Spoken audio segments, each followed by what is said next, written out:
Wahb ibn Munabbih radiyallahu anh said that if you are able to stop anyone from turning you away from Allah subhanahu wa ta'ala, then do that. And that is what we're doing here. We're waiting for some of the mashayikh to come so we can start, and I hate it for the meeting to just sit idle and look at each other. So we inshallah discuss few things that we can benefit inshallah, instead of just sitting waiting. Allah subhanahu wa ta'ala أخبرنا عن النفس في كتابه الكريم وأن للنفس ثلاث مراتب. Allah subhanahu wa ta'ala talked about our inner self in the Quran, and He told us that there are three kinds. Number one, النفس الأمارة. The first nafs is the self, that is the inner self, that is evil, constantly inciting you to disobey Allah subhanahu wa ta'ala. As Allah subhanahu wa ta'ala said in Surah Yusuf, إِنَّ النَّفْسَ لَأَمَّارَةٌ بِالسُّوءِ إِلَّا مَا رَحِمَ رَبِّي. That our inner self is constantly inciting us to do evil, with the exception of those whom Allah subhanahu wa ta'ala blessed and protected.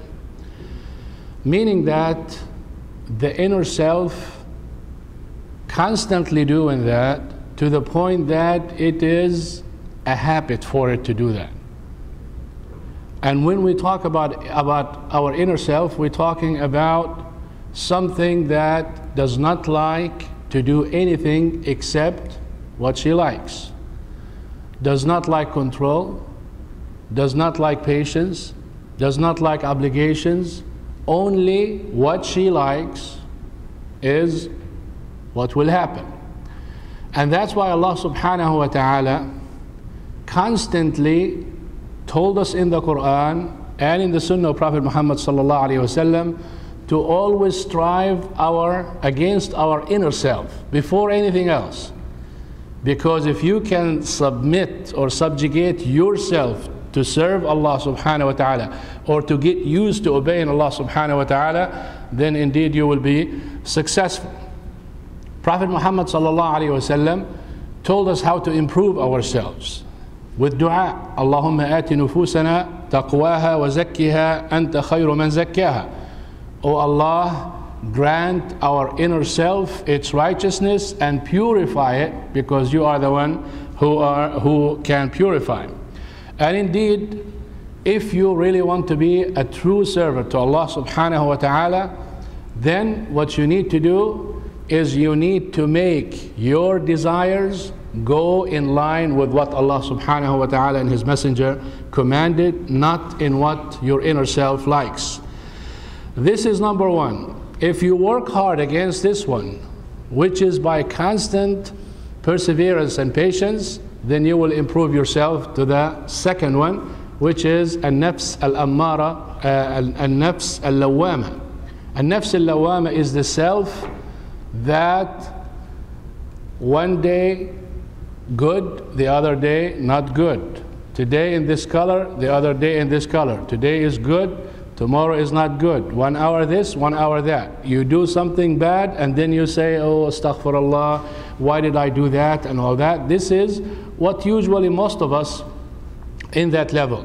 And this is a self that if you work a little bit harder on that, you will move yourself to the third level, which is the highest level, an-nafs al-mutmainnah, which is the self that has nothing in it except obeying Allah subhanahu wa ta'ala, thinking about the hereafter, preparing for meeting Allah subhanahu wa ta'ala. And this is the one that Allah subhanahu wa ta'ala said, يا أيتها النفس المطمئنة ارجعي إلى ربك راضية مرضية. This is النفس المطمئنة, the serene inner self that is content with what Allah subhanahu wa ta'ala commanded. You do the ta'ah and you're happy to do it. Why? Because you have trained yourself to do it.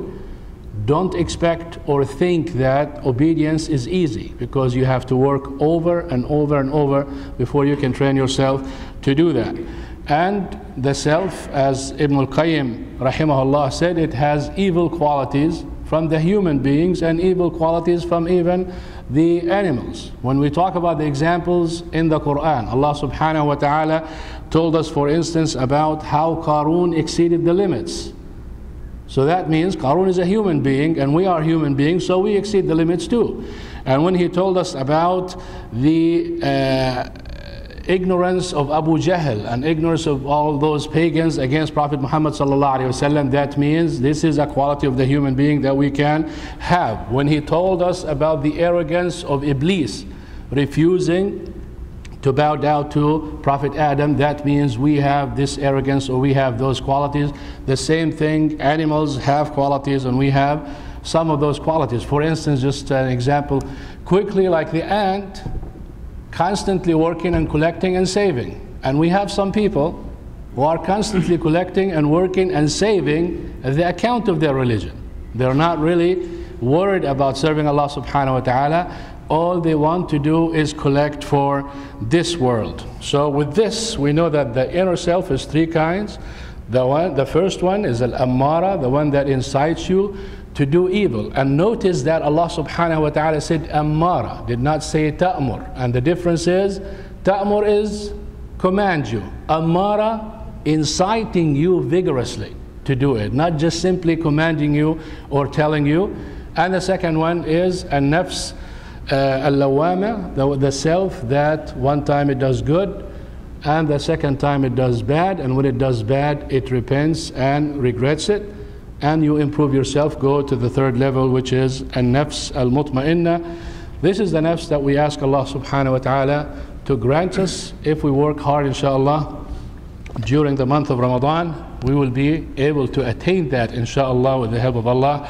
The mashayikh are here, and this is, alhamdulillah, a golden opportunity to meet with our brothers here before the month of Ramadan. Shaykh Abdul Salam, assalamu alaikum. Inshallah, I turn the mic to one of the brothers. Who is the winner?